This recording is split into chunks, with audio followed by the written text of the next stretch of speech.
अस्सलामुअलैकुम। आज हम बना रहे हैं आलू बैगन बघारे हुए, जिसके लिए हमने ली है 2 चम्मच तिल, बैगन पाव किलो बैगन और पाव किलो आलू लिए हैं। आलू छील कर रख दिए हैं।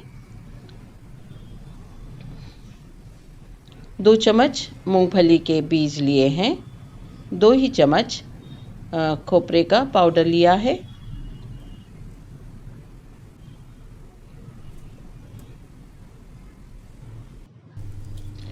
मूंगफली को हमने कढ़ाई गर्म करके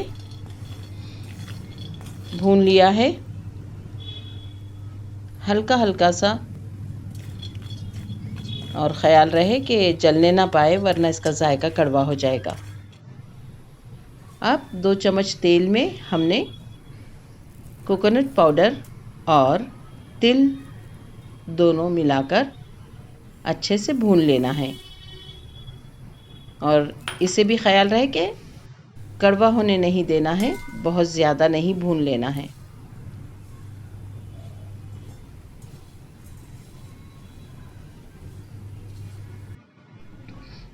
देखिए, मूंगफली के हमने छिलके निकाल लिए हैं। खोपरा और तिल अच्छी तरह से भून चुका है। 2 चम्मच मिर्च का पाउडर, 1 चम्मच ज़ीरा, 2 चम्मच धनिया पाउडर लिया है।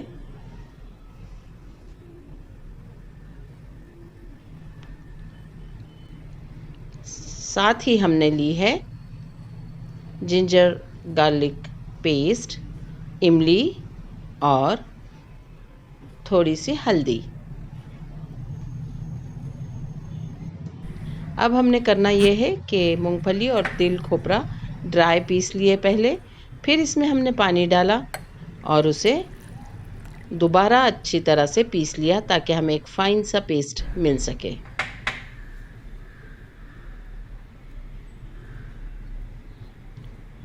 इमली में भी हम पानी डालेंगे ताकि इमली अच्छी तरह से भीग जाए, फूल जाए, इसके बीज और रेशे हमें निकालने में आसानी हो जाए। अब हमने एक बर्तन में 1.5 कप तेल लिया है। इस डिश में तेल ज़्यादा लगता है। तेल गरम होने पर इसमें हम डालेंगे ज़ीरा,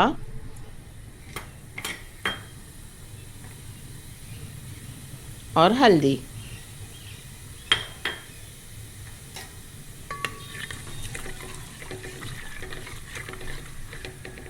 जब ज़ीरा अच्छी तरह से तड़कने लगेगा तो हम इसमें अपना पीसा हुआ मसाला डालेंगे, जो हमने अच्छा सा पेस्ट सा बना लिया है, और इसे खूब भुना जाएगा।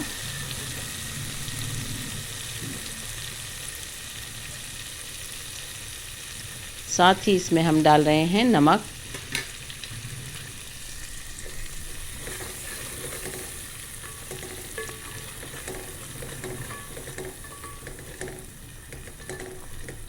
ख्याल रहे कि मूंगफली जिस मसाले में पिस जाती है तो वो बर्तन में जल्दी नीचे जलने लगता है, इसलिए चम्मच चलाते रहना चाहिए।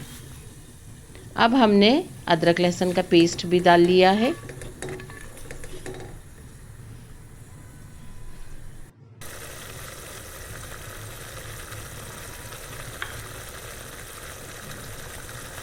मिर्च का पाउडर,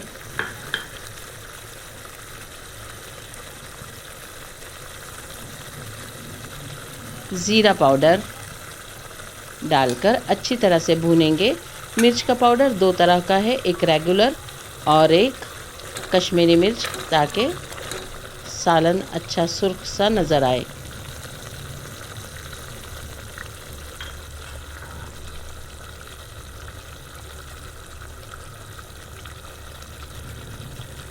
अब हमने डाला है हमारा धनिया पाउडर,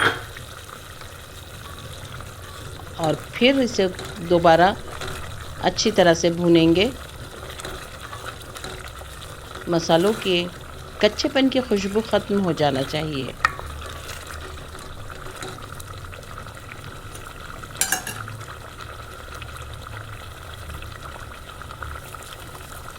कड़ी पत्ता डाल रहे हैं हम, इसकी भी खुशबू इस सालन में बहुत ही अच्छी महसूस होती है।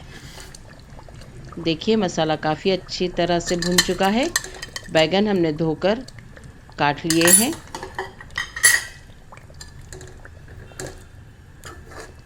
अब इसमें हम डालने वाले हैं आलू साथ में, ताकि दोनों मसालों के साथ पकते भी जाएं और भुनते भी जाएं और गल भी जाएं।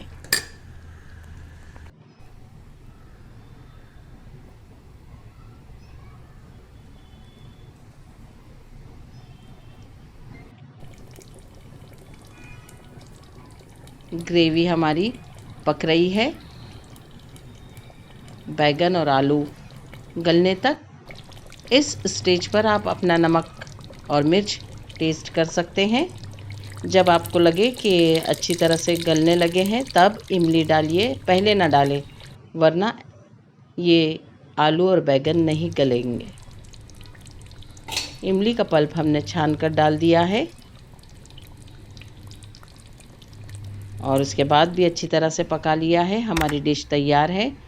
इसे पसंद कीजिए, इसका जायका लीजिए। अल्लाह ताला आपके दस्तरख़्वान पर बहुत सारी बरकतें और नेमतें अता फ़रमाए। दुआओं में याद रखिए।